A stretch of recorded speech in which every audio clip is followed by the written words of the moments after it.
వచ్చిన తర్వాత పార్టీ చాలా మార్పు ఉంది. మార్పు జరుగుతుంది కూడా. ఈ రెండు పాలనలు చూసాను, వైసీపీ టీడీపీ రెండు పాలన మళ్ళీ కాంగ్రెస్ కోరుకుంటున్నారు.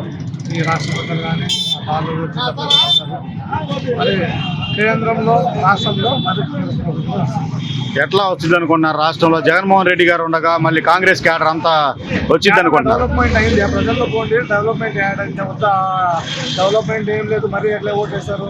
డెవలప్మెంట్ చేస్తేనే కదా ఓట్లేసేది. చంద్రబాబు అమరావతి కట్టుకుని మరి ఏం లేదు అంతా. మరి జగన్మోహన్ రెడ్డి దగ్గరే ఉంది కదా, లీడర్లు అక్కడే ఉన్నారు, ఓటర్లు అక్కడే ఉన్నారు. కాంగ్రెస్ వచ్చింది సార్ వాళ్ళు అయిపోయి అప్పుడే చాలా మంది మినిస్టర్లు మంత్రులు అంతా చేంజ్ చేస్తున్నారు కదా. ఓకే, పార్టీ ఇచ్చి వస్తున్నారు, అందరూ వస్తుంది. వచ్చేది కాంగ్రెస్ పార్టీ. నెక్స్ట్ 2024 ఎన్ని సీట్లు వస్తాయి అనుకుంటున్నారు? మంచి మెజార్టీ వస్తుంది. ఎన్ని సీట్లు అనేది లేదు, మంచి మెజార్టీ వస్తుంది. రాజశేఖర రెడ్డి వారసురాలు షర్మిలానా వారసుడిగా జగన్ భావిస్తున్నారా? ఏమనుకుంటున్నారు అసలు? ఎమ్మెల్యే వారసురాలు ఎట్లా నేనే ఆయన వారసుడు ఎట్లా అనేది లేదు. ఆయన ఫేస్ కదా అవన్నీ చూస్తేనే తెలిసిపోతుంది. జగన్ వాళ్ళ ఆయన లక్కున్నాడా, షర్మిల వాళ్ళ ఆయన తండ్రి లెక్క పోలీసులు ఉన్నా చూడండి. ఓకే, కాంగ్రెస్ అన్ని నెరవేరుస్తుంది అంటారా ఒకవేళ అధికారంలోకి వచ్చి ఏపీలో? 100% అది కాంగ్రెస్ నెరవేర్చి ఎన్ఆర్జీఎస్ కానీ రైతులు మాఫీ, కరెంట్ ఫ్రీ అన్ని కాంగ్రెస్ తెచ్చిందే. వాళ్ళకి డెవలప్మెంట్ చేసి కూడా కావటం లేదు. ఓకే, ఎన్ఆర్జీఎస్ తెచ్చారు, అన్ని వాడుకొని తింటున్నారు. సర్పంచులకు రూపాయి లేదు. సర్పంచులకి ఊర్లో పోయి మాన మర్యాద లేకుండా చేసినట్టే కదా.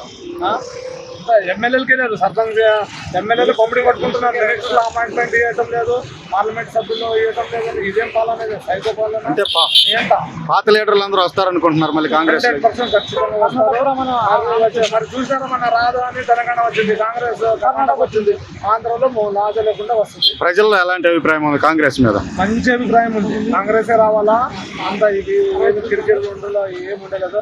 మంచి పాలన జరుగుతుంది, మంచి అవుతుంది. రైతులు కానీ కార్మికులు, కర్షకులు అందరూ ప్రతి ఒక్కరు అసలు ఎంప్లాయీస్ చూసారా? ఎంప్లాయీస్ ఇంతవరకు జీతాలు లేక మంత్రులు వస్తుంటున్నారు. బలోపేతం అయింది అనుకుంటున్నారా? కాంగ్రెస్ పార్టీ మరి వైఎస్ రాజశేఖర రెడ్డి కోరిక ఆయన రాజశేఖర రెడ్డి రాహుల్ గాంధీ ప్రధానం చేయాలని కోరిక ఉండిందనమాట. తప్పనిసరిగా ఆయన చేయాలని కోరిక ఉంది. అందుకని రాజశేఖర రెడ్డి బిడ్డ తను పార్టీ పెట్టిన తెలంగాణలో పార్టీని కాంగ్రెస్లో విలీనం చేసి ఆమె కాంగ్రెస్లోకి రావడం జరిగింది.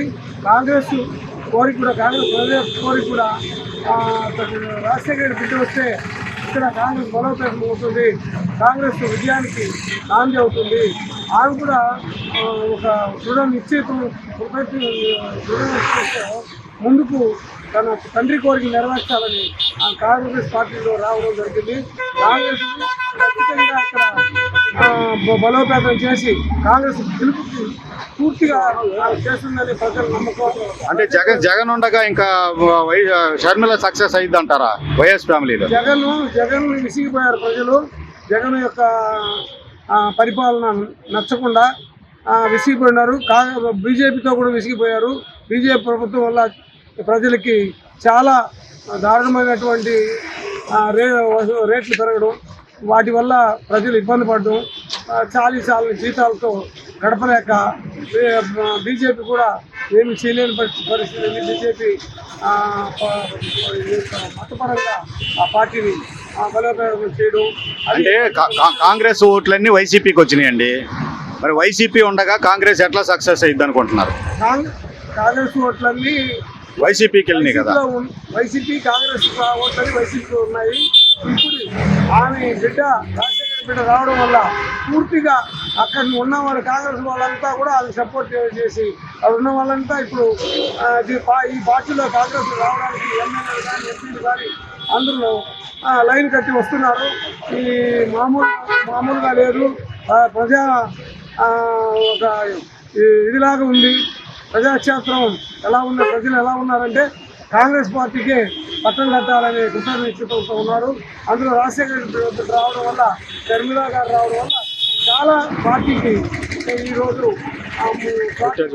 ఒక నాయకురాలుగా ఆమె బాధ్యత తీసుకొని ఈరోజు ఆమె బాధ్యత తీసుకొని ఈ రోజు నుండి కాంగ్రెస్ ఖచ్చితంగా 24 ఎలక్షన్లో ఖచ్చితంగా కాంగ్రెస్ రూలింగ్కి వస్తుంది. మరి జగన్ పార్టీ మూడో స్థానానికి పోయే పరిస్థితి అయింది. ఆ విధంగా ఉంది. ఖచ్చితంగా కాంగ్రెస్ పార్టీ విజయం సాధిస్తుంది. మా ఆంధ్రప్రదేశ్ పిసిసి అధ్యక్షులుగా కావటం కాంగ్రెస్ పార్టీ కార్యకర్తలుగా మాకు ఎంత ఆనందాన్ని ఇచ్చింది.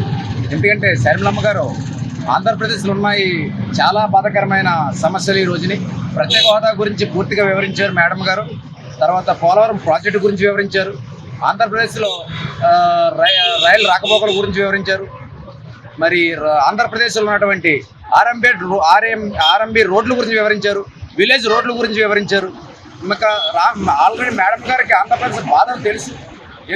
రాజశేఖర రెడ్డి గారు రాజ్యం కోసం మేడం గారు పరితపించి జగన్మోహన్ రెడ్డి గారి తరఫున గతంలో తిరగడం జరిగింది. ఇప్పుడు మా పార్టీలో రావడం ముఖ్య కారణం ఏంటంటే నాన్నగారు అంటే రాజశేఖర రెడ్డి గారు, వైఎస్ షర్మిలమ్మ గారు నాన్నగారు రాజశేఖర రెడ్డి గారు ఆశయాలు నెరవేరట్లేదని మేడం గారు తెలంగాణలో పార్టీని పునఃప్రయాణంగా విడిచిపెట్టి నాన్నగారు పేరు నిలబడాలి అంటే ఎక్కడ ఆంధ్రప్రదేశ్లోకి వెళ్ళి అక్కడ ఆంధ్రప్రదేశ్ను బాగు చేయాలి. తెలంగాణ నేను పాదయాత్ర చేసాను, చాలా బాగుంది, ఇక్కడ తెలంగాణ అభివృద్ధి అయింది. కానీ ప్రత్యేక హోదా లేక అక్కడ ఆంధ్రప్రదేశ్ నాశనం అయిపోయింది. నాన్నగారు రాజ్యం అక్కడ రావాలి అని కంకణం కట్టుకుని మేడం గారు మళ్ళీ మా పార్టీలో చేరి పార్టీకి మంచి ఉత్సాహాన్ని ఇస్తారు. రానున్న రోజుల్లో షర్మిల సీఎం అవుతుందని మేము అందరం ఆశిస్తున్నాం. ప్రత్యేక హోదా కూడా వస్తుంది అనుకుంటున్నారు. ప్రత్యేక హోదా అది కాంగ్రెస్ వల్లే సాధ్యం. అక్కడ రాహుల్ ప్రధాని అవుతాడు. ప్రజలందరూ కాంగ్రెస్ ను బలపరచాలి. ప్రత్యేక హోదా వస్తుంది. పోలవరం ప్రాజెక్ట్ అవుతుంది. రోడ్లు సస్యశ్యామలంగా ఉంటాయి. ఎస్సీ ఎస్టీ బీసీ సప్లైలను మళ్ళీ ఘనంగా నిర్వర్తించాలంటే పైన కాంగ్రెస్ రావాలి. ఇక్కడ షర్మిలమ్మ సహకారం పూర్తిగా ప్రజలకు శరీరమ్మకు సహకరించి మరి కాంగ్రెస్ పార్టీని రాష్ట్రంలోని కేంద్రంలోని గెలిపిస్తారని మేము పూర్తిగా నమ్ముతున్నాం. అంటే జగన్ ఉండగా సాధ్యం అవుద్దంటారా? జగన్మోహన్ రెడ్డి గారు కేవలం కాంగ్రెస్ పార్టీ ఓటు బ్యాంకునే తీసుకెళ్లగలిగారు కానీ రాజశేఖర రెడ్డి ఆశయాలను తీసుకెళ్ళలేకపోయారు. ఎందుకంటే అది మేమనే మాట కాదు, ప్రజల్లో పూర్తిగా ఉన్నటువంటి విషయం ఇది. మేము అక్కడక్కడ రాజశేఖర రెడ్డి గారు అంటే మాకు ప్రాణం, జగన్మోహన్ రెడ్డి గారు ద్వేషం కాదు, ఒక ముఖ్యమంత్రిగా మాకు గౌరవమే. కానీ వారి విధానాలు పంచుడే తప్ప శాతంలో ఏమీ మాకు చూపించలేదని మేము గ్రహించాం. ప్రజలు కూడా గ్రహిస్తున్నారు. 2024 ఎలా ఉంటుంది కాంగ్రెస్? 2024లో కాంగ్రెస్ మంచి మెజారిటీలో అసెంబ్లీలో కూర్చుంటుంది. అంటే గెలుపు అనేది షర్మిలమ్మ గారు ఈసారి ప్రతిపక్ష నాయకురాలుగా ఉంటారు. ఎంపీలు మొత్తం షర్మిలమ్మ గెలిపిస్తుంది. ప్రతిపక్ష నాయకురాలుగా ఉండి ఎవరున్న మెడలో వంచి ఆంధ్ర రాష్ట్రంలో ముఖ్యమంత్రి జగన్ రెడ్డి గారు అవ్వచ్చు, చంద్రబాబు నాయుడు గారు అవ్వచ్చు, పవన్ గారు అవ్వచ్చు. కానీ ఇక్కడ పరిపాలన అంతా కాంగ్రెస్ చెప్పినట్టే నడుస్తుంది. ఎందుకంటే ప్రత్యేక హోదా వస్తుంది, పోలవరం వస్తుంది, రోడ్లు వస్తాయి, మెట్రో వస్తుంది. జగన్ ఉండగా షర్మిలమ్మకి ఎట్లా వస్తాయి సీట్లు? వస్తుందండి. ఎట్లా ఓట్లు ఒకటే కదా, కాంగ్రెస్ ఓట్లు వైసీపీ ఓట్లు ఒకటే కదా. ఏమండి ఒక్క ఓటుతోనే గెలిపోవడం ఉంటే మేము షర్మిలమ్మ సీఎం అవుతుంది అనలేదు. షర్మిలమ్మ అదే ఎంపీలు తీసుకొస్తా అంటున్నారు కదా. ఎంపీలు మొత్తం 25 స్థానాలు మాయే. మీ అంటే మరి వైసీపీకి రానట్టేనా? వైసీపీకి ఏరండి. వైసీపీ కానీ టీడీపీ కానీ అవి బీజేపీ ఓట్లు. అది అందరికీ ప్రజలు గ్రహించేశారు. ఇటీవల కొన్ని క్రాస్తుల మీద దాడులు కానివ్వండి, దేశంలో దాడులు కానివ్వండి, ఇవాళ రాష్ట్రంలో ఎస్సీలు మరణాలు కానివ్వండి, ఇవన్నీ ప్రజలు గమనిస్తున్నారు. కొందరు ఎస్సీలు అయితే కొందరు అధికారులు పిచ్చివాళ్ళ కింద తయారయ్యారు. దానికి కారణం ఏంటో కూడా ప్రజలు గమనిస్తున్నారు. వాళ్ళ పెద్దల్ని మరి గౌరవనీయులు ముఖ్యమంత్రిగా నానే స్థాయి నాది కాదు, నేను అనకూడదు, కానీ ప్రజలందరూ కూడా గమనిస్తున్నారు. వైఎస్ షర్మిల గారు వచ్చారు కదా, ఎట్లా ఉంది పార్టీకి సంబంధించి వేవు? షర్మిలమ్మ గారు వచ్చిన విశేషాలు కూడా మా పార్టీకి బలోపేతం కోసమే వచ్చినట్టు, పార్టీ మీద ఇంట్రెస్ట్తోనే ఈ పార్టీలో చేరింది. వాళ్ళ తండ్రి గారి ఆశయాల్ని నెరవేర్చాలని చెప్పి, వాళ్ళ తండ్రి గారు రాహుల్ గాంధీ ప్రధాని కావాలని కోరికతో ఉన్నాడు. ఆ ఆశయాలను నెరవేర్చడానికి షర్మిలమ్మ గారు వచ్చారు. పోతే ముఖ్యంగా ఈ ఆంధ్రప్రదేశ్లో రాజధాని లేని రాజధాని రాష్ట్రం అయిపోయింది. అలాంటి రాజధాని అమరావతి రాజధాని అని చెప్పి కాంగ్రెస్ పార్టీ వాగ్దానం చేస్తుంది. రాహుల్ గాంధీ కానీ, ప్రియాంక గాంధీ కానీ, ఎవరైనా కాంగ్రెస్ అధినాయకులందరూ కూడా ఇదే రాజధాని, మేము అధికారంలోకి వస్తే ఫస్ట్ సంతకం పెట్టేది ఒక ఆంధ్రప్రదేశ్ ప్రత్యేక హోదా, ఆంధ్రప్రదేశ్కి రాజధానికి అమరావతి రాజధాని అని చెప్పి, అలాగే ఈ రాష్ట్రంలో పోలవరం ప్రాజెక్టు కూడా నిధులు కానీ ఏదైనా కానీ రాజధాని వల్ల మన కాంగ్రెస్ గవర్నమెంట్ వల్లే సాధ్యపడిద్దని చెప్పి రాహుల్ గాంధీని ప్రధానం చేసుకోవాలని చెప్పి ఇప్పుడు చూడటం కూడా జరిగిపోయింది. ఈ తెలుగుదేశం పార్టీ, వైసీపీ పార్టీ బీజేపీకి తొత్తుగా మారిపోయిందని చెప్పి షర్మిలమ్మ గారు కూడా మాట్లాడటం జరిగింది. శ్రేణులందరూ కూడా కాంగ్రెస్ పార్టీలో ఉన్న వాళ్ళు పక్క పార్టీలోకి వెళ్ళినా తిరిగి రావడానికి ఆలోచిస్తున్నారు, తిరిగి వస్తారు కూడా. ఆల్రెడీ ఈరోజే మంగళగిరి నియోజకవర్గానికి చెందిన ఆళ్ళ రామకృష్ణారెడ్డి గారు, ఇంకా ఇంకా వైసీపీలో నుంచే ఈరోజు మాకు 4-5 జాయినింగ్ జరగడం జరిగింది.